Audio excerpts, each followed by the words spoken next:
안녕하세요. 황금노후 가족 여러분. 저 요즘 팔자 좋게 살아요. 진짜예요. 절 벗어는 늘 여유가 없었는데 지금이 최고로 행복합니다. 경북 안동에 사시는 74세 이정순 어르신이 처음 이 말씀을 하셨을 때 옆에 있던 딸이 피식 웃었다고 합니다. 무슨 팔자가 좋냐고요? 남편은 일찍 떠났고 연금은 빠듯하고 무릎은 쑤시고 자식들은 각자 바빠서 명절에나 얼굴 보는데. 그런데 이정순 어르신은 진심이셨어요. 딸아, 팔자 좋다는 게 돈 많고 자식 잘 두고 아픈 데 없는 게 아니더라. 오늘 하루를 내 맘대로 살 수 있다는 게 팔자 좋은 거더라고. 딸은 그 말에 한참 아무 말도 못했다고 합니다. 여러분, 혹시 이런 생각 해보신 적 있으세요? 70이 넘었는데 왜 나는 아직도 이렇게 쫓기듯 살고 있나? 자식 걱정, 손주 걱정, 며느리 눈치, 사위 비위. 내 나이가 몇인데 아직도 남 눈치를 보고 있지? 2024년 서울대 노년학 연구소가 발표한 자료가 있습니다. 70세 이상 어르신 중 스스로 행복하다고 답한 비율이 38%에 불과했어요. 10명 중 4명도 안 됩니다. 그런데 더 충격적인 건 그 다음이에요. 행복하다고 답한 그 38%의 공통점을 분석해봤더니 재산도 아니고 건강도 아니고 자식의 성공도 아니었습니다. 딱 하나였어요. 오늘 하루를 자기 방식대로 살고 있다는 것. 그게 전부였습니다. 오늘은 그 이야기를 드리려 합니다. 70 넘어서 진짜 팔자 좋은 사람들이 어떻게 사는지, 그리고 그 삶이 지금 여러분과 얼마나 가까이 있는지를요. 이정순 어르신 이야기 지금 시작합니다. 이정순 어르신이 팔자 좋은 삶을 시작하게 된 건 3년 전 어느 가을날이었습니다. 그날 어르신은 아들에게 전화를 하셨어요. 추석이 일주일 앞으로 다가왔는데 아들한테서 아무 연락이 없었거든요. 전화를 누르면서도 손이 떨렸다고 합니다. 혹시 바쁜 거 알면서 재촉하는 건 아닌가 싶어서요. 아들이 전화를 받았습니다. 엄마, 나 지금 회의 중인데. 어르신은 얼른 말씀하셨어요. 아, 그래? 그럼 끊어라. 추석에 올 수 있나 싶어서.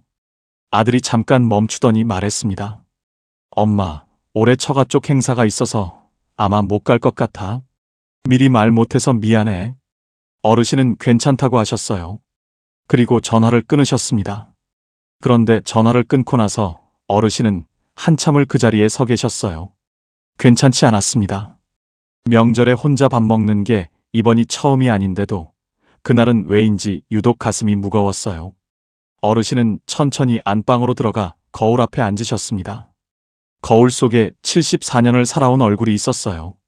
주름진 이마, 처진 눈가, 하얗게 센 머리카락. 그런데 그 얼굴을 가만히 들여다보다가 어르신이 갑자기 이런 생각이 드셨답니다. 나 언제부터 이렇게 허락받고 살았지? 아들이 와야 명절이고 자식이 전화해야 기분이 좋고 손주가 보고 싶다고 해야 만나러 가고 내 기분이 왜 다 남한테 달려있지? 그 생각이 드는 순간 어르신 가슴 속에서 뭔가가 툭 끊어지는 소리가 들렸다고 해요. 기대의 끈이었습니다. 어르신은 거울 속 자신에게 말씀하셨어요. 이제 기다리지 마. 내 하루는 내가 시작해. 그 말을 거울 속 자신에게 하시는 순간 눈물이 흘렀다고 합니다. 서러워서가 아니었어요. 74년 만에 처음으로 나 자신한테 다정한 말을 건넨 것 같아서였습니다. 철학자 에픽테토스는 말했습니다. 당신을 불행하게 만드는 건 사건이 아니라 그 사건에 대한 당신의 기대다. 노예로 태어나 평생 아무것도 가지지 못했던 그 사람이 누구보다 자유로웠던 이유가 바로 이것이었어요. 기대하지 않았기 때문입니다. 통계청 2024년 자료를 보면 70세 이상 어르신의 64%가 자녀와의 관계에서 가장 큰 감정적 스트레스를 받는다고 답했습니다. 그런데 그 스트레스의 정체를 들여다보면 자식이 나쁜 게 아니에요. 기대가 충족되지 않는 데서 오는 겁니다. 기대를 끊는 순간 신기한 일이 벌어져요. 자식이 더 자주 연락해 옵니다. 부담이 사라지니까 편하게 다가오는 거예요. 이정순 어르신도 그러셨습니다. 기대를 끊고 나서 오히려 아들이 먼저 안부를 물어왔고 딸이 주말에 불쑥 찾아왔어요. 부모의 기대는 사랑이지만 자식에게는 때로 보이지 않는 빚이 됩니다. 그 빚을 탕감해주는 순간 자식도 숨을 쉬고 부모도 숨을 쉬어요. 기다리는 삶을 끝내고 내 하루를 내가 시작하는 것. 그게 팔자 좋은 노년의 첫 번째 조건입니다. 기대의 끈을 끊고 나서 이정순 어르신에게 생긴 것이 하나 있습니다. 시간이었어요. 자식 걱정으로 채워져 있던 그 시간이 갑자기 텅 빈 겁니다. 처음엔 그 텅 빈 시간이 어색하고 무서웠다고 합니다. 뭔가를 해야 할 것 같고 어딘가에 쓸모 있어야 할 것 같고 평생 누군가를 위해 움직여온 몸이 갑자기 멈추니까 고장난 기계처럼 어색했어요. 그러던 어느 날 어르신은 동네 시장을 혼자 천천히 걸으셨습니다. 예전에는 장을 볼 때 늘 목록이 있었어요. 아들이 좋아하는 것, 딸이 달라는 것, 손주가 먹고 싶다는 것. 그런데 그날은 목록이 없었습니다. 그냥 걸었어요. 그러다 생선 가게 앞에서 발이 멈췄습니다. 고등어 한 마리가 햇빛을 받아 반짝이고 있었어요. 어르신이 저도 모르게 말씀하셨답니다. 아, 나 저거 먹고 싶다. 그 말을 입 밖에 내고 나서 어르신이 잠깐 멈추셨어요. 내가 먹고 싶은 걸 내가 말하는 게 언제였더라. 생각해보니 잘 기억이 나지 않았습니다. 늘 남이 먹고 싶은 걸 물어보고 남이 좋아하는 걸 사다 날랐지. 내가 먹고 싶은 게 뭔지 스스로에게 물어본 적이 없었어요. 어르신은 그날 고등어 2마리를 사셨습니다. 집에 돌아와 혼자 구워 드셨어요. 창문을 열고 좋아하는 트로트를 틀고 막걸리 한 잔을 곁들여서요. 고등어 살을 발라 한 입 드셨을 때 어르신의 눈에서 눈물이 한 방울 흘렀다고 합니다. 맛있어서였을까요? 아니면 이 단순한 행복을 왜 이제야 누리고 있나 싶어서였을까요? 아마 둘 다였을 겁니다. 그런데 여기서 잠깐 여러분께 뼈 때리는 말씀 한 가지 드릴게요. 지금 혼자 밥 먹는 게 서럽다고 하시는 분들 계시죠? 그런데 솔직히 말씀드릴게요. 혼자 먹는 밥이 서러운 게 아닙니다. 내가 먹고 싶은 걸 내가 차려서 내가 먹는 그 자유가 얼마나 귀한 건지 아직 모르시는 게 서러운 거예요. 쇼펜하우어는 말했습니다. 혼자 있을 수 없는 사람은 자유로울 수 없다. 2023년 한국노인인력개발원 조사에 따르면 혼자 사는 70대 이상 어르신 중 자신만의 루틴을 가진 분들의 우울감 수치가 그렇지 않은 분들보다 47% 낮았습니다. 거의 절반이에요. 혼자이기 때문에 우울한 게 아니라 혼자인 시간을 어떻게 채우느냐가 우울함을 결정하는 겁니다. 이정순 어르신은 그날 이후 혼자만의 루틴을 만드셨어요. 아침 6시에 일어나 동네 한 바퀴, 오전에는 좋아하는 드라마 한 편, 점심은 내가 먹고 싶은 것 하나만 정성껏 차리기, 오후에는 읽다만 책 펼치기, 저녁에는 옛 친구 한 명에게 문자 하나. 별거 없어 보이죠? 그런데 이 루틴이 생기자 아침에 눈 뜨는 게 달라졌다고 합니다. 하루가 기다려지기 시작했어요. 혼자인 시간을 두려워하지 않고 오히려 그 시간을 나만의 것으로 채울 줄 아는 것. 그게 팔자 좋은 노년의 2번째 조건입니다. 그렇게 루틴이 생기고 2달쯤 지났을 때였어요. 이정순 어르신이 딸에게 전화를 하셨습니다. 나 뭐 하나 배우려고 하는데. 딸이 물었어요. 뭘요? 어르신이 말씀하셨습니다. 수채화. 딸이 잠깐 말이 없었어요. 그러더니 웃으면서 말했습니다. 엄마, 그거 배우고 싶었어요? 어르신이 대답하셨어요. 응. 한 50년 됐다. 그 말에 딸이 울었다고 합니다. 50년 동안 하고 싶었던 걸 참고 사신 어머니 생각해요. 이정순 어르신은 사실 20살 때부터 그림을 좋아하셨어요. 그런데 시집을 오고 아이를 낳고 살림을 하다 보니 그림은 사치라고 생각하셨답니다. 나 같은 사람이 그림을 배운다고 어른들 눈에 어떻게 보이겠냐고요. 그렇게 50년이 흘렀습니다. 어르신은 동네 복지관 수채화 강좌에 등록하셨어요. 등록하는 날 손이 떨리셨다고 합니다. 창구에 앉은 직원이 물었어요. 성함이 어떻게 되세요? 어르신이 대답하셨습니다. 이정순이요. 그 이름을 말하는 순간 가슴이 두근거렸어요. 누구의 엄마도 아니고 누구의 할머니도 아닌 이정순이라는 이름으로 뭔가를 시작하는 그 순간이었습니다. 첫 수업 시간, 어르신 앞에 흰 도화지가 놓였어요. 붓을 처음 잡는 손이 어색했습니다. 옆에 앉은 선생님이 말했어요. 잘 그리려고 하지 마세요. 그냥 느끼는 대로 칠하세요. 어르신은 붓에 파란색 물감을 묻히셨어요. 그리고 천천히 도화지 위에 선을 그으셨습니다. 그 파란 선 하나가 종이 위에 번지는 걸 보는 순간 어르신의 눈에서 눈물이 흘렀다고 합니다. 왜 우셨을까요? 어르신이 나중에 말씀하셨어요. 그 파란 선이 나 같았어요. 50년 동안 어딘가에 갇혀 있다가 드디어 종이 위로 번져 나오는 것 같았거든요. 그 말을 들으면서 저도 눈물이 났습니다. 우리가 참아온 게 어디 그림뿐이겠어요. 하고 싶었던 말, 가고 싶었던 곳, 되고 싶었던 사람. 그 모든 것들이 50년 동안 가슴속 어딘가에 갇혀 있었던 겁니다. 보건복지부 2024년 노인 실태 조사에 따르면 70세 이상 어르신 중 새로운 취미 활동을 시작한 분들의 인지 기능, 저하 속도가 그렇지 않은 분들보다 평균 40% 느렸습니다. 치매 예방에 돈 드는 약이 필요한 게 아니에요. 하고 싶었던 것 하나를 시작하는 게 최고의 약입니다. 지금 여러분 마음속에 50년 동안 참아온 게 있으신가요? 그림이든 노래든 춤이든 글쓰기든 오늘 전화 한 통이면 시작할 수 있습니다. 늦었다고 생각하지 마세요. 이정순 어르신이 수채화를 시작한 게 74세였어요. 그게 팔자 좋은 노년의 세 번째 조건입니다. 오랫동안 참아왔던 걸 드디어 나를 위해 시작하는 것. 수채화를 시작한 지 석 달이 지났을 때였어요. 어르신은 첫 번째 완성작을 액자에 넣으셨습니다. 안동 하회마을 풍경이었어요. 강물이 마을을 감싸는 그 풍경을 어르신이 직접 그리셨습니다.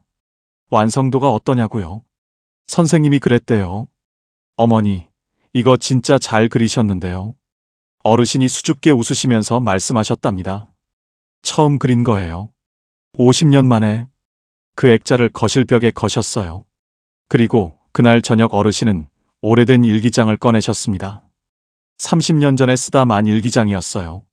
마지막 페이지를 펼쳐보니 이렇게 써 있었습니다. 오늘도 하루가 같다. 내가 뭘 위해 사는지 모르겠다. 1994년이었어요. 그 글자들이 누렇게 바랜 종이 위에 그대로 남아 있었습니다. 어르신은 그 일기장을 오래 들여다보셨어요. 그러다 새 페이지를 펼치셨습니다. 그리고 이렇게 쓰셨어요.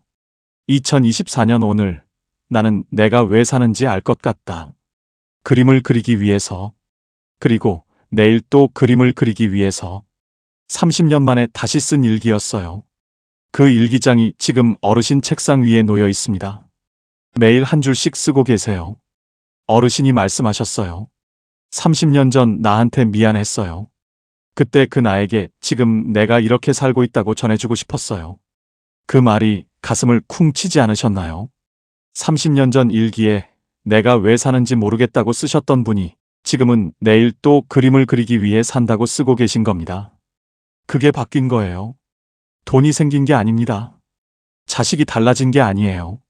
몸이 더 건강해진 것도 아닙니다. 오직 하나, 오늘을 살아가는 이유를 찾은 것뿐이에요. 여러분은 지금 오늘을 살아가는 이유가 있으신가요? 아주 작아도 됩니다. 내일 아침 화분에 물을 줘야 한다는 것도 됩니다. 좋아하는 드라마 다음 편이 기다려진다는 것도 됩니다. 그 작은 이유 하나가 오늘 하루를 살게 합니다. 그게 팔자 좋은 노년의 네 번째 조건이에요. 오늘을 살아가는 이유를 내 손으로 만드는 것. 그리고 이정순 어르신에게 결정적인 순간이 찾아왔습니다. 수채화를 시작한 지 반년쯤 됐을 때였어요. 어르신이 복지관에서 수업을 마치고 집으로 오시다가 갑자기 가슴이 쿵 하고 내려앉으셨습니다. 숨이 가빠지고 식은땀이 났어요. 어르신은 길가 벤치에 앉으셨습니다. 잠시 후 증상이 가라앉았지만 어르신은 한참을 그 벤치에 앉아 계셨어요. 하늘을 올려다보셨습니다. 파란 하늘에 흰 구름이 천천히 흘러가고 있었어요. 그 구름을 보면서 어르신이 처음으로 이런 생각을 하셨답니다. 나 언제까지 살 수 있을까? 74년을 살았는데 앞으로 얼마나 더 살 수 있을까? 그 생각이 무섭지 않으셨냐고요? 어르신이 말씀하셨어요. 무서웠는데 그 무서움이 이상하게 고마웠어요. 왜냐고요? 그 생각이 드는 순간 지금 이 하루가 새롭게 보이기 시작했기 때문이에요. 저 구름이 오늘만 저 모양인 거구나. 지금 이 바람이 오늘만 이렇게 부는 거구나. 지금 이 순간이 두 번 다시 오지 않는 거구나. 벤치에서 일어나 집으로 걸어오시는 내내 발밑에 낙엽 소리가 다르게 들렸고 골목 어귀 꽃집의 국화 향기가 다르게 느껴졌고 마주치는 동네 사람들의 얼굴이 다르게 보였다고 합니다. 여러분, 지금 이 말씀 들으시면서 어떠세요? 우리는 죽음을 너무 오랫동안 외면하며 살아왔습니다. 생각하면 불길하다고, 입에 담으면 안 된다고. 그런데 솔직히 말씀드릴게요. 죽음을 외면할수록 오늘이 흐릿해집니다. 죽음을 직면할수록 오늘이 선명해져요. 국립암센터 2023년 연구 결과에 따르면 죽음에 대해 긍정적으로 수용한 노인 그룹이 그렇지 않은 그룹보다 삶의 만족도가 2.1배 높았습니다. 2배가 넘어요. 빅터 프랭클은 아우슈비츠 수용소에서 이 말을 남겼어요. 인간에게서 모든 것을 빼앗을 수 있어도 단 한 가지, 주어진 상황에서 어떤 태도를 취할 것인지 선택하는 자유만은 빼앗을 수 없다. 죽음을 의식하는 순간 삶이 선명해집니다. 오늘 하루가 당연한 게 아니라는 걸 알게 되는 순간 아침 햇살이 다르게 보이고 밥 한 끼가 다르게 맛있고 옆집 할머니와 나누는 인사 한마디가 다르게 따뜻해져요. 집으로 돌아오신 이정순 어르신은 수채화 도구를 꺼내셨습니다. 그리고 그날 벤치에서 바라봤던 하늘을 그리셨어요. 파란 하늘, 흰 구름, 그 아래 작은 벤치 하나. 다 그리고 나서 어르신이 그림 귀퉁이에 작게 글씨를 쓰셨습니다. 2024년 10월 14일, 내가 처음으로 오늘을 발견한 날. 그 그림이 지금 이정순 어르신 침실 머리맡에 걸려 있습니다.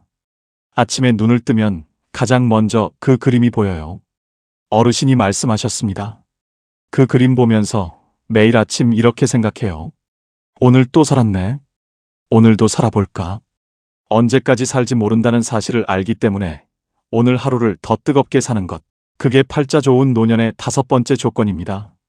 자, 이정순 어르신 이야기를 들으시면서 어떠셨나요? 어느 장면에서 마음이 움직이셨나요? 거울 앞에서 74년 만에 처음으로 자신에게 다정한 말을 건넨 그 순간이었나요? 고등어를 혼자 구워 먹으면서 흘린 그 눈물이었나요? 파란 선이 종이 위에 번지던 그 순간이었나요? 아니면 30년 만에 다시 펼친 일기장에 오늘을 살아가는 이유를 찾았다고 쓰던 그 장면이었나요? 사실 이정순 어르신은 특별한 분이 아닙니다. 평범하게 살아오셨고 남들처럼 참고 견디며 사셨고 자식을 위해 자신을 뒤로 미루며 사셨어요. 그런데 73세에 딱 하나를 바꾸셨습니다. 기다리는 삶을 끝내고 오늘을 내가 시작하기로 한 것. 그게 전부예요. 오늘 제가 말씀드린 팔자 좋은 노년의 5가지 조건을 다시 한번 정리해 드릴게요. 첫째, 자식에 대한 기대를 내려놓는 것입니다. 기다리는 삶을 끝내고 내 하루를 내가 시작하는 것. 둘째, 혼자인 시간을 즐길 줄 아는 것입니다. 혼자가 쓸쓸한 게 아니라 혼자를 못 즐기는 게 쓸쓸한 거예요. 셋째, 오래 참아온 것을 드디어 시작하는 것입니다. 50년 된 꿈이라도 늦지 않았어요. 넷째, 오늘을 살아가는 이유를 내 손으로 만드는 것입니다.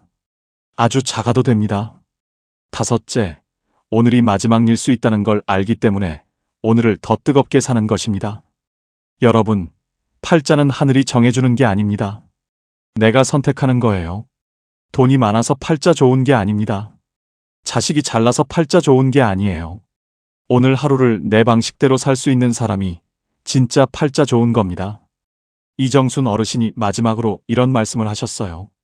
74년 살면서 제일 잘한 일이 뭔 줄 알아요? 73살에 처음으로 나를 위해 뭔가를 시작한 거예요. 한 살 더 일찍 했으면 더 좋았을 텐데 싶기도 하지만 그래도 안 한 것보다는 100만 배 잘한 거잖아요. 그 말이 맞습니다. 지금 이 순간이 여러분 남은 생에서 가장 이른 때입니다. 오늘 시작하세요. 오늘이 제일 빠른 날이에요. 마지막으로 한 말씀만 더 드릴게요. 지금 이 영상을 보고 계신 여러분은 이미 팔자 좋은 사람입니다. 왜냐고요? 오늘 하루를 어떻게 살 것인지 고민하고 있는 사람이니까요. 포기한 사람은 이런 영상을 찾아보지 않습니다. 여러분이 여기까지 보고 계신다는 것 자체가 아직 오늘을 붙잡고 싶다는 뜻이에요. 그 마음이 있는 한 여러분의 팔자는 이미 좋은 겁니다.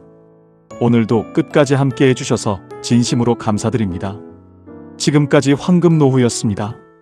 나이 들어 혼자 사는 노년이 불행하다고 누가 그러던가요?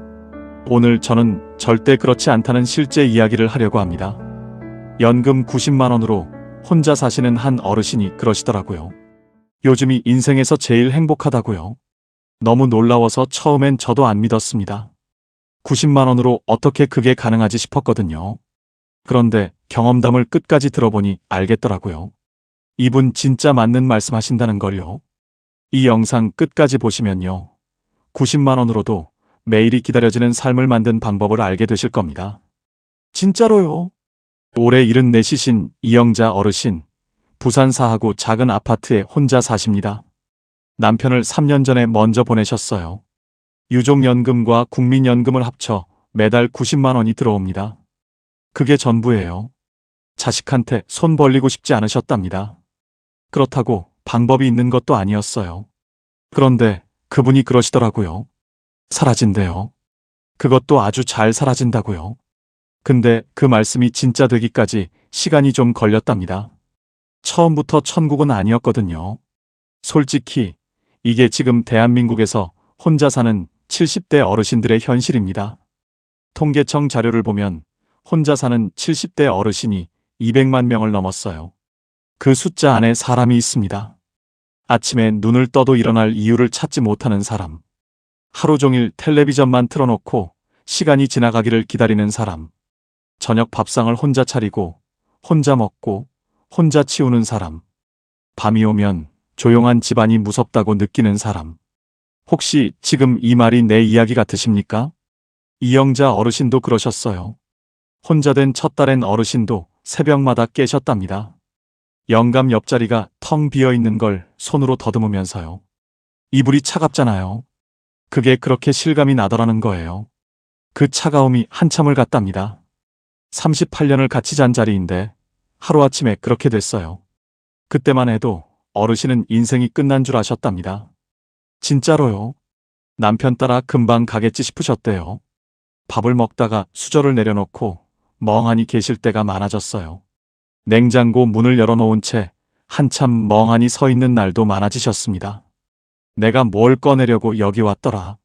그 생각조차 사라진 채로 그냥 서 있었어요. 처음엔 치매인 줄 아셨답니다.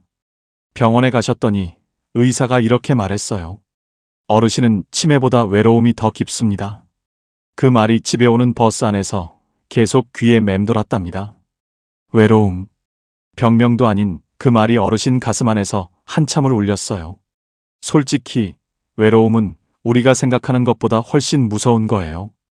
2025년 질병관리청 자료를 보면 65세 이상 독거 어르신 중에서 사회적 고립을 경험하는 분이 절반에 가깝다고 합니다. 그게 무슨 의미인지 아세요? 지금 이 영상을 보고 계신 분들 중에 오늘 단 한 명과도 얼굴을 보며 대화하지 못한 분이 계실 수 있다는 겁니다. 외로움은 사람을 천천히 무너뜨립니다. 이영자 어르신도 그러셨어요. 그런데요, 어르신한테 이상한 일이 일어났습니다. 이 얘기는 잘 안 하는 얘긴데요. 들으시면 좀 놀라실 수도 있어요. 혼자가 되고 한 1년쯤 지났을 때였답니다. 어느 날 아침이었어요. 가을 무렵이었습니다. 일어나서 멍하니 앉아 계시는데 갑자기 그런 생각이 드셨대요. 이상한 생각이었답니다. 오늘 내가 뭘 해도 아무도 뭐라 안 하는구나. 그 생각이 드시는데 마음이 묘하셨답니다. 처음엔 슬프셨답니다. 아, 정말 혼자구나 싶어서요. 그런데 말이죠. 잠시 후에 조금 다른 마음이 슬며시 올라오시더래요. 이게 신기한 거예요. 본인도 놀라셨답니다. 편하다. 솔직히 좀 편하다는 생각이 드셨대요. 그게 죄책감이 됐답니다. 남편이 떠났는데 내가 편하다고 느끼다니 나쁜 사람인가 싶으셨대요. 자책하셨답니다. 근데 그게 나쁜 게 아니거든요. 우리 어르신들 다 그러십니다. 진짜로요. 평생 누구 밥을 차리고 살아오셨잖아요. 시부모님, 영감, 자식들. 한 번도 안 쉬셨어요. 새벽 5시에 일어나서 도시락 싸고 아침 차리고 빨래 돌리고 그게 일과셨답니다. 하루도 쉰 적이 없으셨을 거예요. 그게 우리 어머니들 인생이었어요. 정말 힘드셨죠? 이제 와서 처음으로 누구한테도 매이지 않고 사실 수 있게 된 거예요. 인생 처음으로요. 그게 죄책감이 될 일이 아니라 인생이 처음 주는 선물 같은 거랍니다. 그렇게 봐야 해요. 어르신이 그 생각이 드시고 나서부터 마음가짐이 바뀌셨답니다. 처음으로 본인이 좋아하는 게 뭔지 생각해 보셨대요. 74세 늦었지만요. 지금까지 한 번도 안 해보셨던 일이었답니다. 내가 뭘 좋아하지? 그게 어색하셨답니다. 영감이 좋아하는 거, 자식이 좋아하는 거는 다 아셨는데요. 정작 본인이 좋아하는 건 모르시겠더래요. 그게 좀 슬프셨대요. 가슴이 아프셨답니다. 근데 슬픈 만큼 이제부터라도 알아가야지 싶으셨답니다. 그렇게 마음 먹으셨대요. 진심으로요. 새 인생이 시작된 거예요. 74세 새로 태어나신 거나 마찬가지였어요. 잠깐 여기서 이영자 어르신이 살아온 세월을 한번 생각해 보시기 바랍니다. 어르신은 젊을 때 부산 자갈치 시장 근처에서 생선 좌판을 하셨습니다. 새벽 4시에 일어나서 냉동 창고에서 생선을 받아다가 좌판을 펼쳤어요. 손이 꽁꽁 얼은 겨울에도 비가 쏟아지는 여름에도 빠지는 날이 없었어요. 그렇게 번 돈으로 아이들 학비를 댔고 남편 병원비를 냈고 집 한 칸을 마련했습니다. 우리 세대가 다 그랬어요. 새벽부터 밤까지 일했죠. 내 것은 없었어요. 다 가족을 위해, 아이들을 위해 바친 시간이었습니다. 그런 어르신이 지금 연금 90만 원으로 하루하루를 버티고 있다는 게 가끔 억울할 때도 있습니다. 그런데 어르신은 어느 날 이렇게 생각을 바꾸셨어요. 내가 그 새벽을 버텼기 때문에 아이들이 지금 이렇게 살 수 있는 거라고. 내가 그 손을 놓지 않았기 때문에 이 가족이 여기까지 온 거라고. 그 생각이 드는 순간 가슴 안쪽이 뜨거워지셨답니다. 자기 인생이 헛되지 않았다는 느낌이었어요. 논어에 이런 말이 있습니다. 하루에 3가지를 살펴라. 남을 위해 최선을 다했는가? 벗과의 사귐에 신실했는가? 배운 것을 익혔는가? 살아보니 이영자 어르신의 삶 전체가 바로 그 첫 번째 물음에 대한 답이었습니다.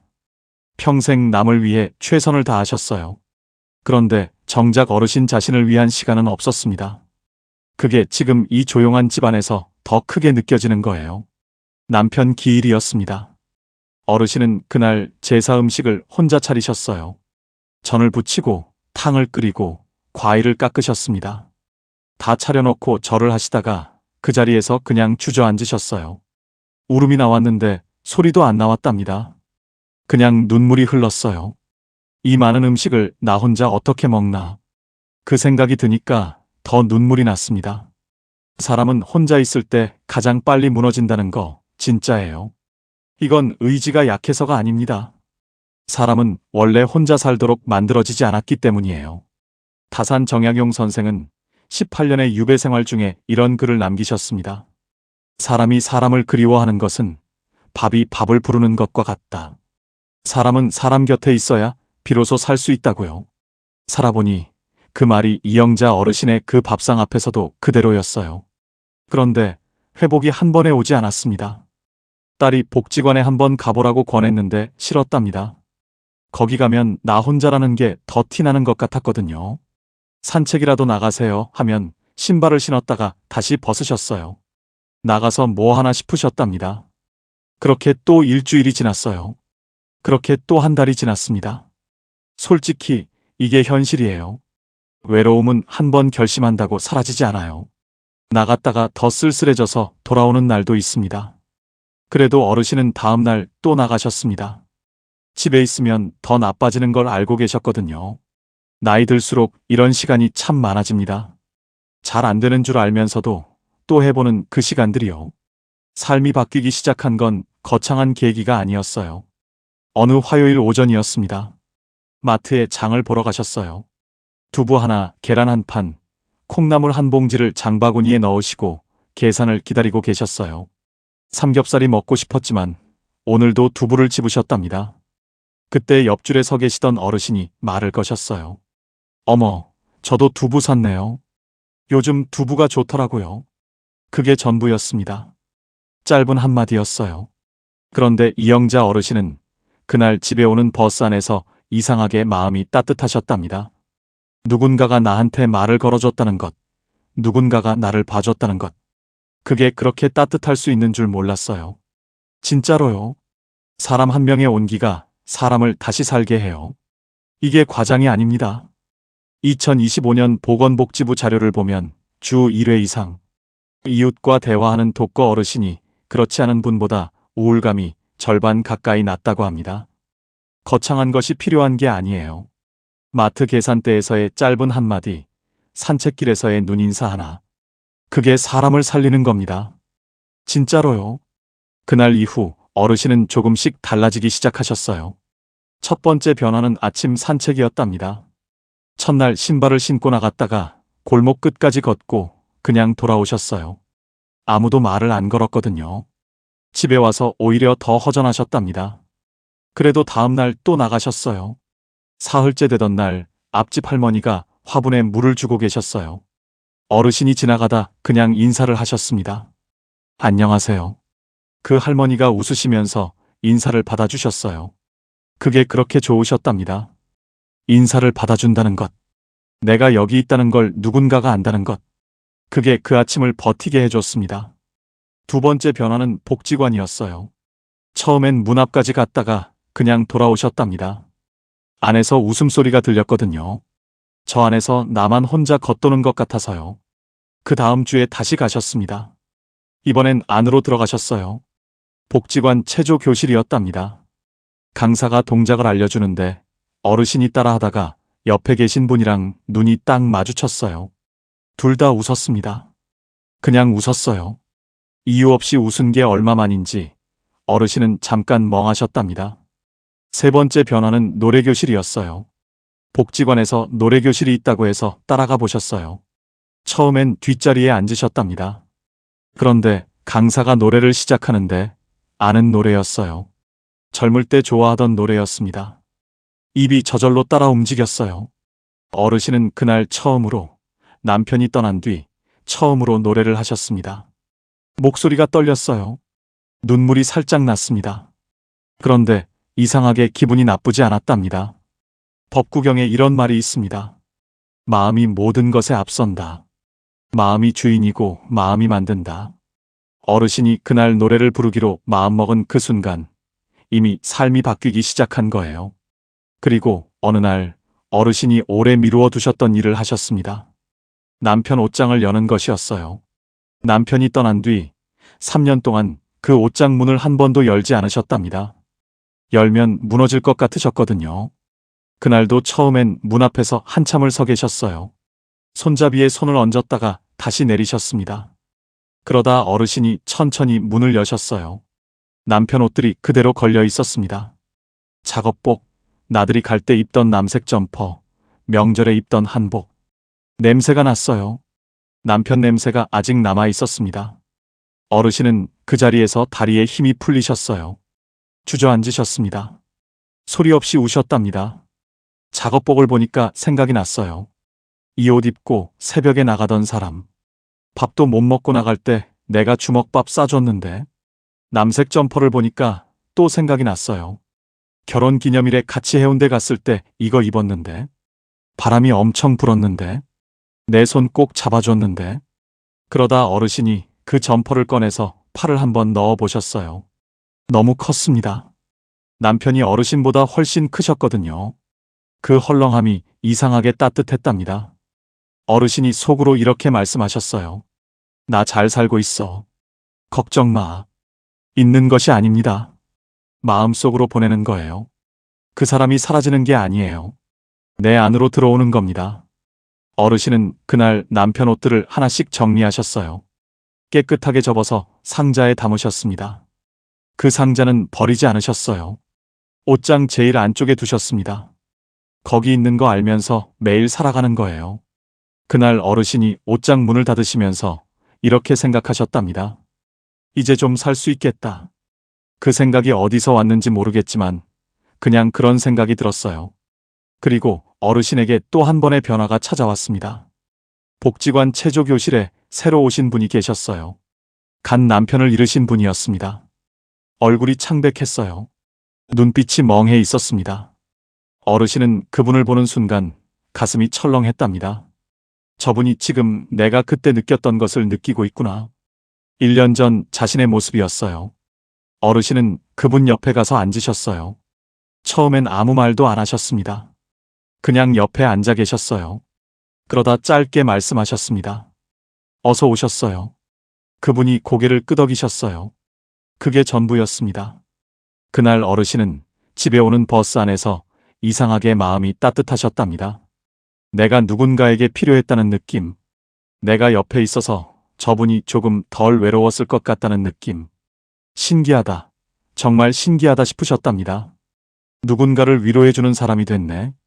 3년 전엔 내가 위로받던 사람이었는데 그게 그렇게 따뜻하셨답니다. 내가 누군가한테 쓸모가 있구나. 이 나이에도 누군가를 도울 수 있구나. 그게 천국이었던 거예요. 진짜 천국이었답니다. 사람은 누군가에게 필요한 순간 다시 살아납니다. 진짜로요. 다산 정약용 선생은 유배지에서 제자들에게 이런 가르침을 남기셨습니다. 남을 돕는 것이 곧 나를 살리는 일이다. 아무리 힘들어도 타인에게 손을 내밀 수 있는 사람이 결국 살아남는다고요. 어르신이 그분 옆에 앉은 그 순간 어르신도 다시 살아났어요.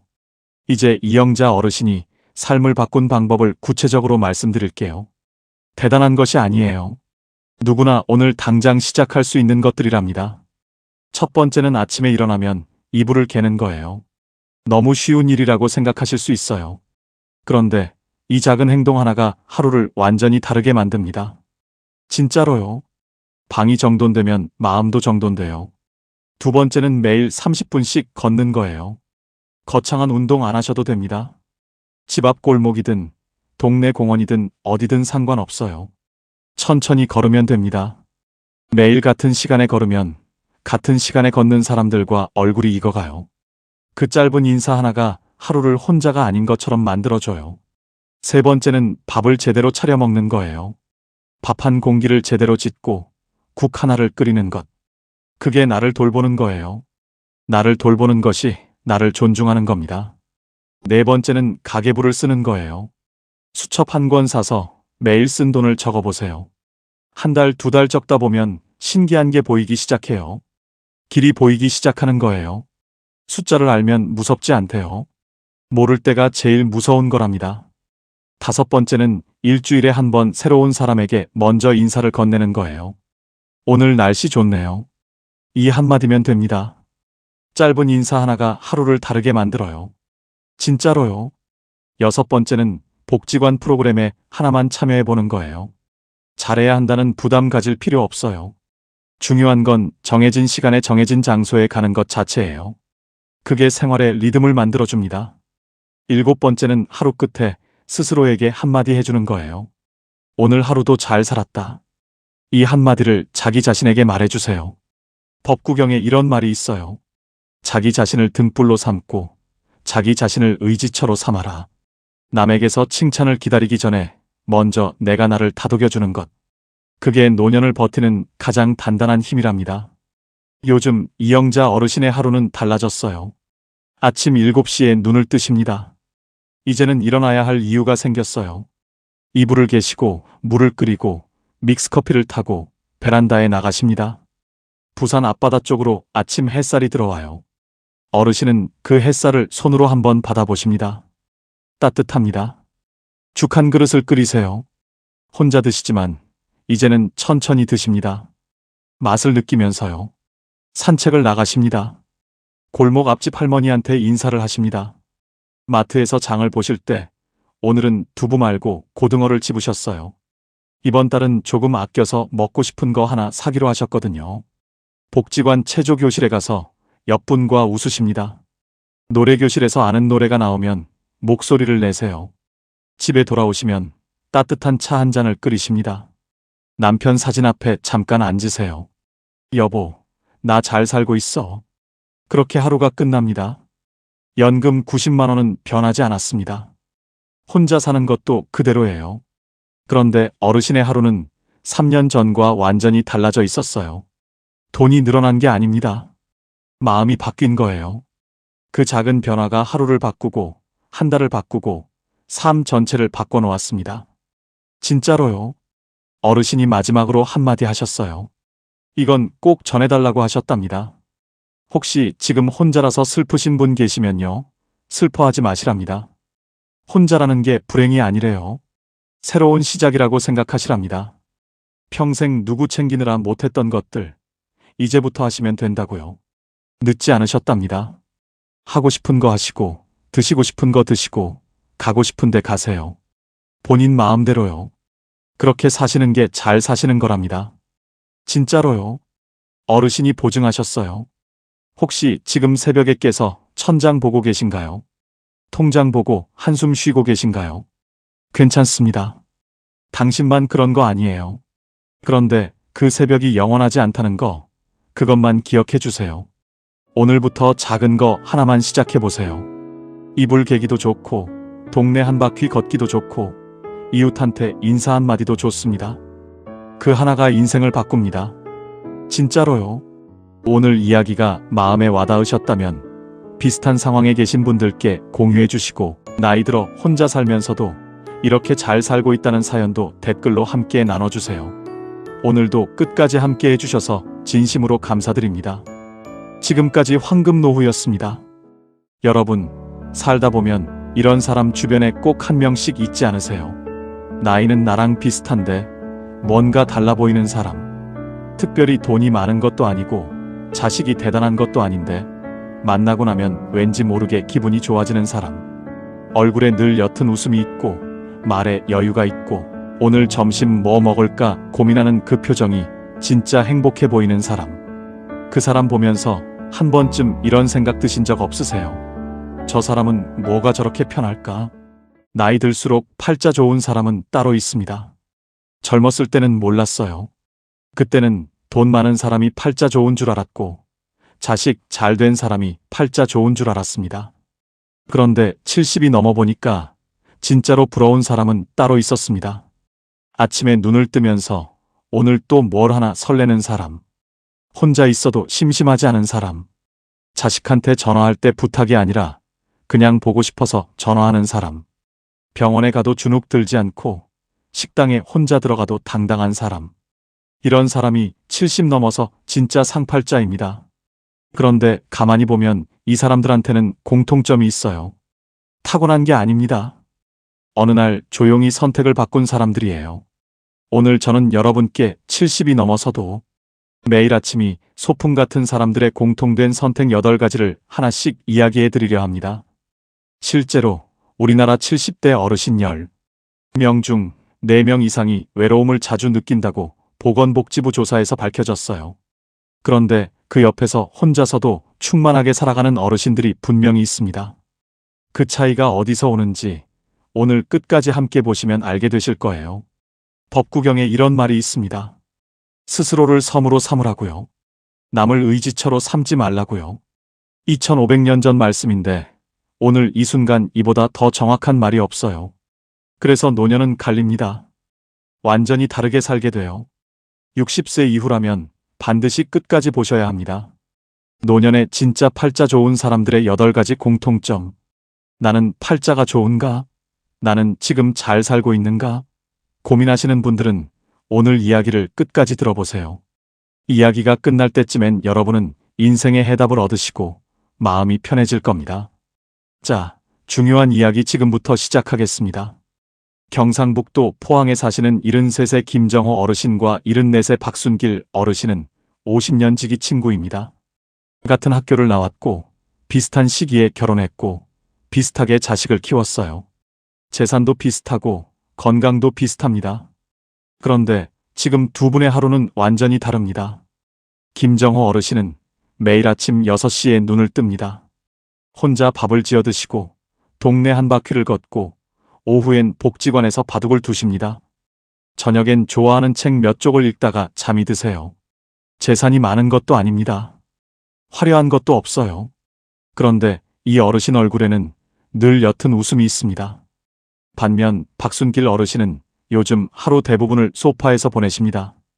몇 년 전에 아파트를 큰아들한테 물려줬고 지금은 아들 집 한 방에서 지내세요. 아침에 일어나도 딱히 할 일이 없습니다. 밥은 며느리가 차려주는 대로 드시고 텔레비전을 틀어도 재미가 없어요. 가끔 친구한테 전화를 하려다가 멈추십니다. 내가 연락하면 괜히 부담이 되겠지. 어르신이 며칠 전 김정호 어르신을 만났을 때 이렇게 말씀하셨습니다. 야, 나는 왜 이렇게 사는 게 재미가 없냐? 김정호 어르신이 잠깐 생각하다가 조용히 대답했어요. 순길아, 내가 내 인생을 남한테 다 줘버렸잖아. 그 말에 박순길 어르신이 한참 말이 없으셨다고 합니다. 왜 이렇게 다를까요? 두 분의 차이는 돈이 아닙니다. 건강도 아니에요. 지금부터 그 이유를 하나씩 말씀드리겠습니다. 그리고 이 영상이 끝날 때 박순길 어르신이 어떻게 달라지셨는지도 함께 보실 겁니다. 70 넘어서 상팔자 1위의 조건, 첫 번째 선택. 돈의 주도권을 끝까지 쥐고 있는 사람입니다. 많은 분들이 바로 여기서 무너집니다. 박순길 어르신이 아파트를 아들한테 넘긴 건 나쁜 마음에서 한 게 아니었어요. 자식이 고생하는 게 안쓰러웠고 어차피 갈 건데 미리 주자는 마음이었습니다. 서류에 도장을 찍던 날 아들이 옆에서 말했어요. 아버지, 이제 걱정 없으세요. 그 말이 그렇게 따뜻하게 들릴 수가 없었다고 합니다. 그런데 도장을 찍고 나서 처음 달라진 건 아주 사소한 것들이었어요. 어느 날 고등학교 동창한테 전화가 왔습니다. 이번 주말에 설악산 단풍 보러 가자고요. 어르신은 좋다고 했습니다. 그런데 숙박비의 교통비를 계산해 보니 15만 원이 넘었어요. 그 돈을 쓰려면 아들한테 말을 해야 했습니다. 입이 안 떨어졌어요. 어르신이 한참을 망설이다가 결국 친구한테 다시 전화를 걸었습니다. 야, 나 몸이 좀 안 좋아서 이번엔 못 갈 것 같아. 거짓말이었습니다. 전화를 끊고 나서 어르신이 창밖을 한참 바라보셨어요. 10월 하늘이 파랬습니다. 단풍이 얼마나 보고 싶으셨겠습니까? 그런데 가지 못한 건 돈이 없어서가 아니었습니다. 아들한테 말하기가 창피해서였어요. 내가 번 돈이 아닌 것 같은 그 기분, 손 내밀기 싫은 그 자존심. 어르신이 그날 혼잣말을 하셨답니다. 내가 왜 거짓말을 해야 하나? 그게 단풍 구경을 못 가서 서러운 게 아니었습니다. 내가 가고 싶은 곳을 가고 싶을 때 가지 못한다는 것, 그 선택권이 사라졌다는 것이 서러웠던 거예요. 돈을 잃은 게 아닙니다. 선택권을 잃은 겁니다. 이 차이를 모르면 인생이 바뀝니다. 지금 이 말이 찔리십니까? 아직 늦지 않으셨어요. 기초연금은 만 65세 이상, 소득 하위 70%라면 지금 동사무소에서 신청할 수 있습니다. 국민연금 추납제도는 과거에 못 낸 보험료를 지금 납부해서 연금액을 늘리는 거예요. 이걸 모르고 계신 분이 지금 이 순간에도 수백만 명입니다. 그분들이 게으른 분들입니까? 아니에요. 몰랐던 겁니다.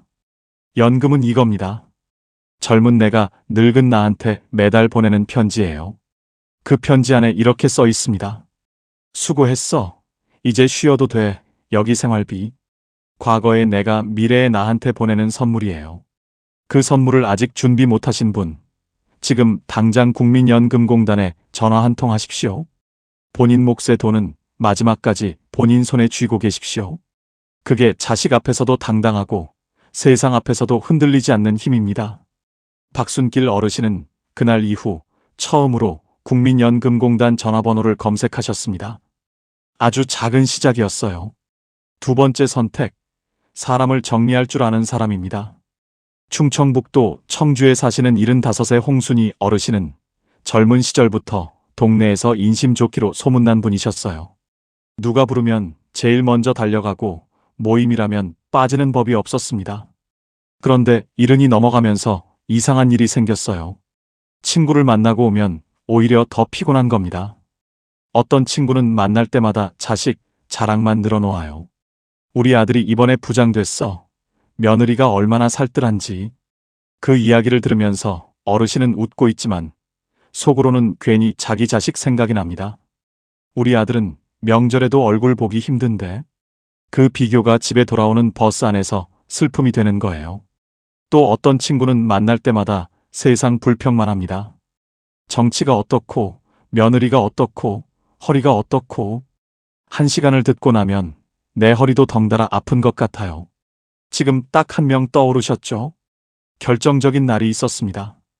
어느 가을날 그 불평 친구와 점심을 먹고 전철을 탔어요. 자리에 앉자마자 눈이 감기는 겁니다.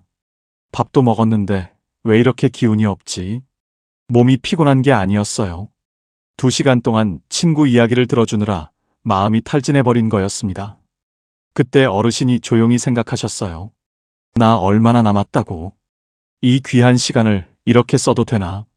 그 순간부터 어르신이 조금씩 모임을 빠지기 시작하셨습니다. 그랬더니 며칠 뒤에 모임 총무한테서 전화가 왔어요. 순이야, 너 요즘 왜 안 나와? 어르신이 대답하셨습니다. 나 요즘 바빠. 전화를 끊고 나서 어르신이 혼잣말을 하셨어요. 내가 뭐가 바쁘다고. 그리고 픽 웃으셨습니다. 그 웃음이 오랜만에 속이 시원한 웃음이었어요. 관계를 정리하지 못하는 분들이 종종 이런 말씀을 하십니다. 인연을 어떻게 끊어요? 그런데 정리는 끊는 게 아닙니다. 냉장고 생각해 보세요. 유통기한 지난 음식 억지로 드시겠습니까? 그걸 먹으면 내 몸이 탈납니다. 관계도 똑같아요. 만나고 나서 탈이 나는 사람, 억지로 유지하면 내 마음이 탈납니다. 싸울 필요 없어요. 연락을 조금 줄이면 됩니다. 모임을 한번 빠지면 돼요. 지금 홍순이 어르신은 편한 친구 2~3명과만 만납니다. 그 친구들을 만나고 돌아오는 길이 어떤지 아십니까? 발걸음이 가벼워요. 만나고 나서 기분이 좋아지는 사람, 그 사람한테 더 많은 시간을 쓰십시오. 그게 나를 사랑하는 일입니다. 3번째 선택, 걷는 힘을 끝까지 지키는 사람입니다. 지금 이걸 놓치면 늦습니다. 강원도 강릉에 사시는 82의 윤말순 어르신은 무릎이 좋지 않아 지팡이를 짚으셔야 걸을 수 있어요. 그래도 매일 아침 6시에 일어나서 동네 한 바퀴를 걷습니다. 아주 천천히요. 하루는 시장에서 돌아오다가 언덕길에서 숨이 차서 잠깐 돌 위에 앉으셨어요. 지팡이를 짚고 앉아서 하늘을 올려다보셨는데 파랗더랍니다. 그 하늘을 보면서 어르신이 혼자 웃으셨어요. 나 아직 이 언덕 오를 수 있네. 숨이 차도록 걸을 수 있다는 게 불편한 게 아니라 감사했던 겁니다. 그런데 이 어르신이 이렇게 웃을 수 있게 된 게 처음부터 당연한 일이 아니었어요. 3년 전에 이 어르신 친구 한 분이 마당에서 미끄러지셨습니다. 낙상이었어요. 수술은 잘 됐습니다. 몸도 많이 회복됐어요. 그런데 그 이후로 그분의 삶이 완전히 달라졌습니다. 걷는 게 무서워졌어요. 집 밖에 잘 나오지 않으셨습니다. 어느 날 윤말순 어르신이 그분 집에 문병을 갔어요. 방 안에 앉아 계신 친구를 보는데 창문이 닫혀 있었습니다. 환기도 안 된 방 안에 혼자 앉아서 텔레비전을 보고 계셨어요. 윤 어르신이 창문을 열면서 말했습니다. 바람 좀 들이자. 친구가 말했어요. 됐어, 나가기 귀찮아. 그 짧은 말 한마디가 윤 어르신 마음에 오래 남았습니다. 집에 돌아오는 길에 어르신이 생각하셨어요. 나는 저렇게 되지 말아야지. 그 다음 날부터 무릎이 아파도 걸었습니다. 지팡이를 짚어도 걸었어요. 걷는다는 건 단순한 운동이 아닙니다. 오늘도 내가 이 세상과 연결되어 있다는 증거예요. 걷지 못하는 순간 삶도 멈춥니다. 내 몸은 자동차와 같아요. 매일 조금씩 기름 넣고 관리하면 오래 탑니다. 경고등 무시하고 밀어붙이면 고속도로 한복판에서 써버려요. 하루 30분 걷기. 지금 당장 시작하십시오. 그 30분이 10년 후에 팔자를 바꿉니다. 박순길 어르신도 이 이야기를 떠올리면서 어느 날 아침 아들 집 현관에서 오래된 운동화를 꺼내 신으셨습니다. 먼지가 조금 쌓여 있었어요. 손으로 툭툭 털고 문을 열고 나가셨습니다. 70 넘어서 상팔자 1위의 조건, 4번째 선택, 혼자 있는 힘을 기른 사람입니다. 잠깐 솔직하게 여쭤봐도 되겠습니까? 지금 혼자 있는 시간이 두려우세요? 충청남도 공주에 사시는 76의 최순옥 어르신은 남편이 세상을 떠나고 아들 둘이 각자 나가고 나서 처음으로 혼자가 되셨습니다. 첫날 밤 어르신이 저녁밥을 차리셨어요. 된장찌개에 나물 2가지. 그런데 상을 차려놓고 앉으시니까 이상했습니다. 숟가락을 드는데 손이 멈췄어요. 평생 누군가를 먹이면서 같이 먹었는데 처음으로 나 혼자만을 위해 밥을 차린 겁니다. 그 밥이 목으로 잘 안 넘어가더랍니다. 된장찌개가 짜서가 아니었어요. 외로워서였습니다. 밤이 되면 거실 불을 켜놓고 주무셨어요. 어두운 게 무서운 게 아니라 조용한 게 무서워서였습니다. 어느 날 골목에서 이웃 할머니가 울고 계신 어르신을 발견하고 말을 걸었어요. 뭐가 그렇게 서러우세요? 어르신이 말씀하셨습니다. 집이 너무 조용해서요. 이웃 할머니가 다음 날 화분 하나를 들고 왔습니다. 작은 고양이 발풀이였어요. 이거 말은 못해도 들어줘요. 물 주면서 말 걸어봐요. 어르신이 속으로 생각했습니다. 저 양반이 나를 놀리나. 화분한테 말을 걸라고. 그래도 다음 날 아침 물을 주면서 혼잣말을 해봤어요. 오늘 날씨 좋다. 너도 좋지. 그리고 어르신이 픽 웃으셨습니다. 혼자서 웃었는데 창피하지가 않은 겁니다. 그런데 며칠 뒤에 더 웃긴 일이 생겼어요. 어르신이 화분한테 말을 걸다가 화분이 대답을 안 하자 본인도 모르게 이렇게 말씀하셨답니다. 야, 말 좀 해봐. 그리고 어르신 혼자 웃음을 참지 못하셨어요. 배를 잡고 웃으셨습니다. 얼마 만에 웃음인지 모를 그 웃음이었어요. 이웃 할머니 말이 맞았습니다. 말은 못해도 들어주더라고요. 그 화분 하나가 시작이었습니다. 지금 어르신 베란다에 화분이 20개가 넘어요. 주방엔 직접 담근 된장이 줄지어 있고 거실엔 색연필 그림이 펼쳐져 있습니다. 외롭지 않으세요? 여쭤봤더니 어르신이 이러셨어요. 외로울 틈이 없어. 아침에 화분들한테 물 주고 말 걸고 체조 따라하고 그림. 그리고 드라마 보다가 자면 하루가 어떻게 가는지 몰라. 혼자는 외로움이 아닙니다.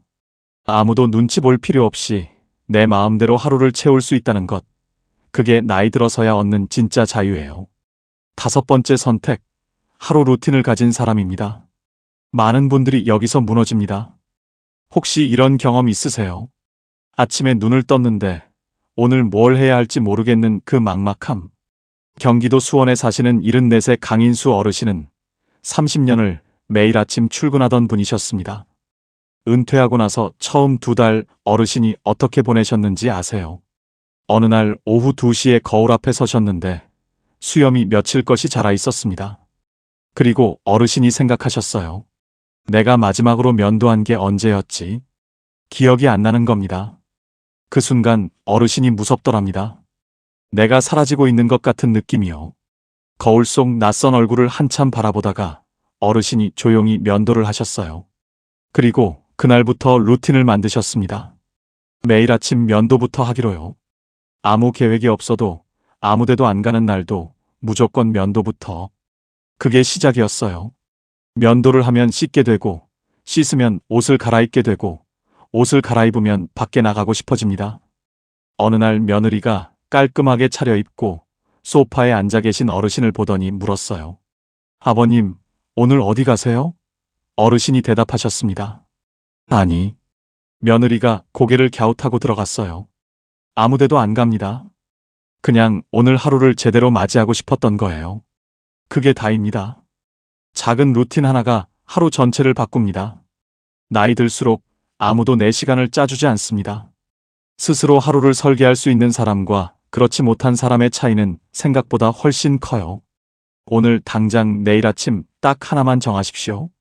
루틴이 생기면 하루가 생기고 하루가 생기면 삶이 생깁니다.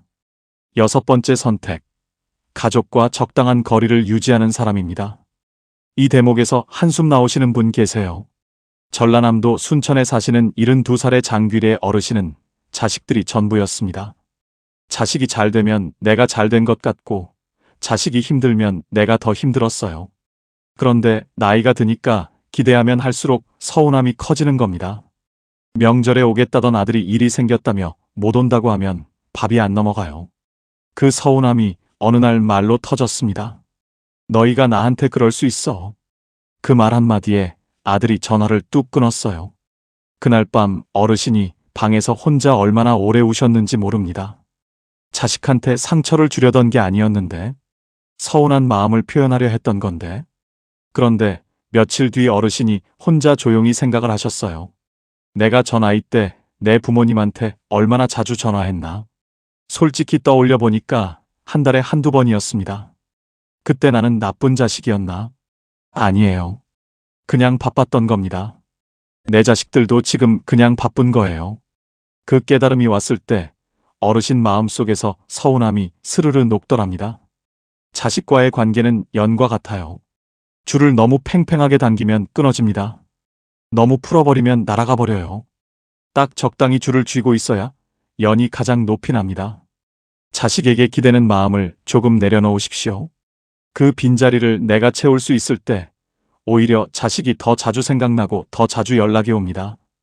딱 그리울 만큼의 거리가 가장 건강한 거리입니다. 7번째 선택. 지금 당장 시작하는 사람입니다. 나중에는 없습니다. 경상남도 통영에 사시는 78배 정기수 어르신은 젊은 시절 사업을 2번 실패하셨어요. 빚을 지고 친구들한테 손을 벌려야 했던 그 시절이 평생 마음에 짐이 됐습니다. 그러다 어느 날 새벽에 잠이 깨서 바다를 바라보다가 문득 이런 생각이 드셨대요. 나는 지금 바다가 보이는 동네에서 아프지 않고 배가 고프지 않은 채로 새벽을 맞이하고 있다. 이게 작은 일인가? 어르신이 나중에 말씀하셨습니다. 이상하더라고.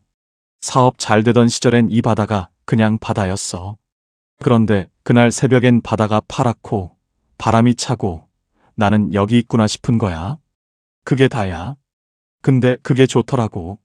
어르신은 그 후로 날씨 좋은 아침이면 바다 앞에 앉아 커피 한 잔을 마십니다. 아무것도 안 해도요. 그냥 거기 앉아 있는 것만으로 충분하다고 하셨어요. 행복을 찾는 건 숨바꼭질과 같습니다.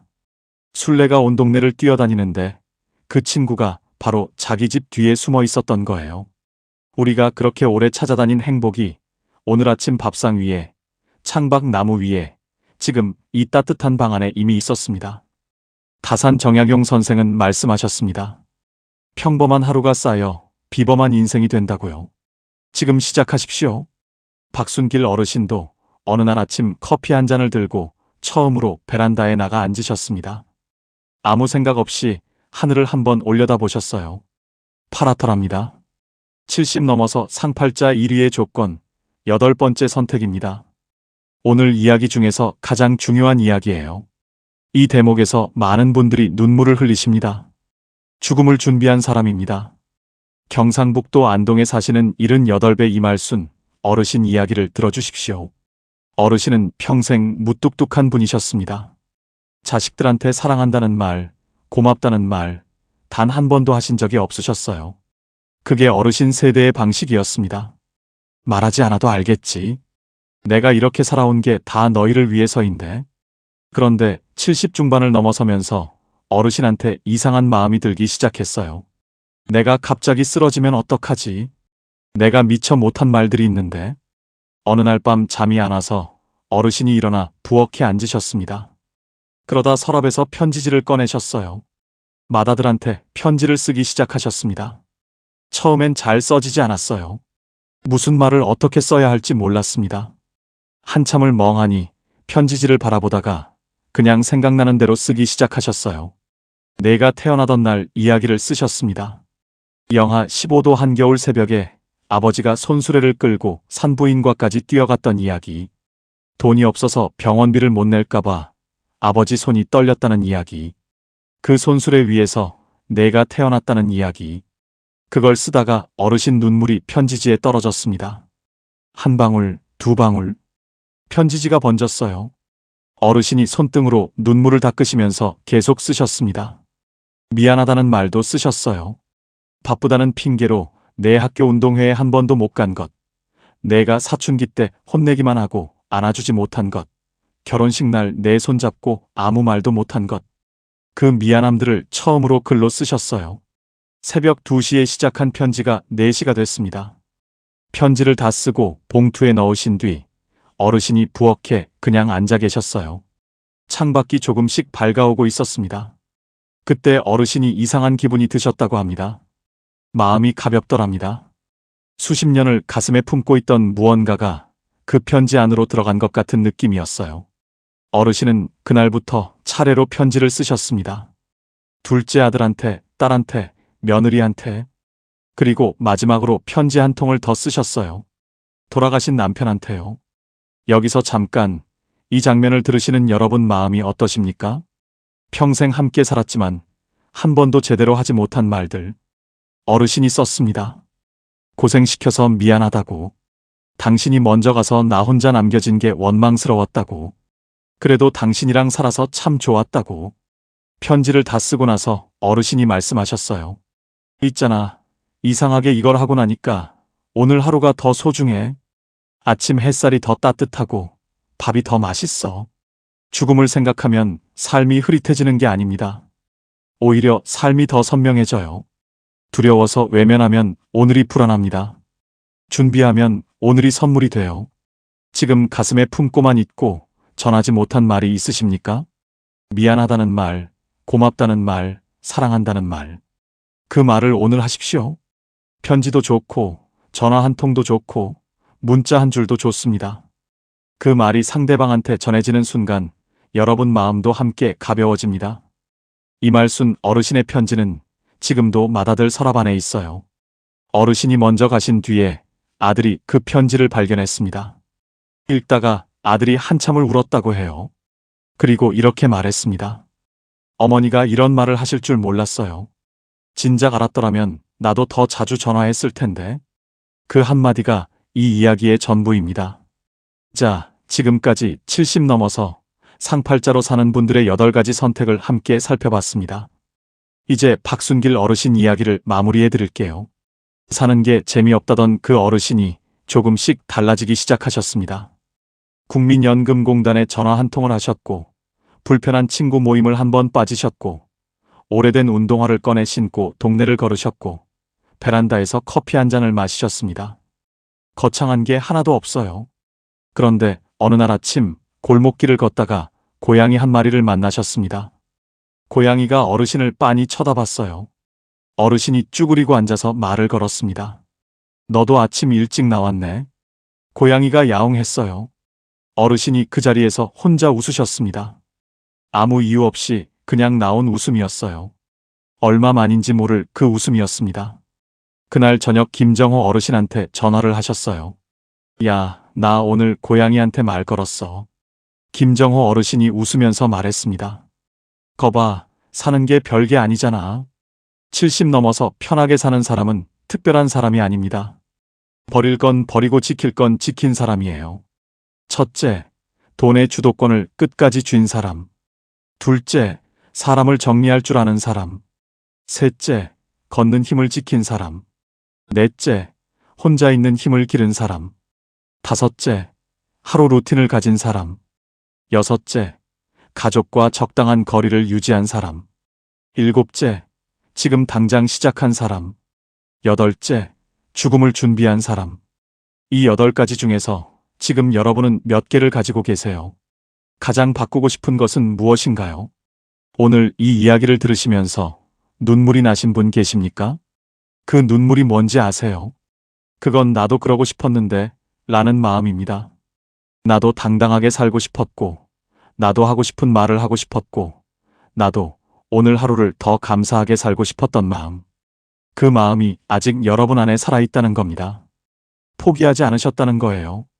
여러분은 늦지 않았습니다. 지금부터가 시작이에요. 지금 이 영상을 보고 계신 여러분은 기나긴 세월을 온몸으로 견뎌오셨습니다. 가족을 위해 당신 자신을 뒤로 미루며 살아오셨고, 하고 싶은 말을 참았고, 가고 싶은 곳을 포기했고, 쉬고 싶은 날에도 묵묵히 일어나셨어요. 아무도 몰라줬던 그 새벽들, 혼자 삼키셨던 눈물들, 지쳐도 쓰러지지 않으셨던 그날들. 그 모든 시간이 지금 여러분의 얼굴에 새겨져 있습니다. 그 주름 하나하나가 훈장이에요. 이제는 그 따뜻한 마음을 남이 아닌 여러분 자신에게 돌려주십시오. 나는 잘 살아왔다고, 나는 이 나이가 되어서도 충분히 당당하다고 말씀해 주세요. 오늘 하나만 바꾸십시오. 인생은 반드시 달라집니다. 상팔자는 타고나는 게 아니라 선택입니다. 그 선택을 오늘 이 자리에서 여러분이 하셨어요. 내일의 햇살은 오늘보다 더 따뜻하게 여러분 곁에 내려앉을 것입니다. 댓글로 여러분의 이야기를 들려주세요. 이 8가지 중 지금 몇 개를 가지고 계신지, 가장 바꾸고 싶은 것이 무엇인지 함께 나눠주시면 좋겠습니다. 여러분의 한마디가 다른 분께 큰 위안이 됩니다. 오늘도 끝까지 함께 해주셔서 진심으로 감사드립니다. 지금까지 황금노후였습니다.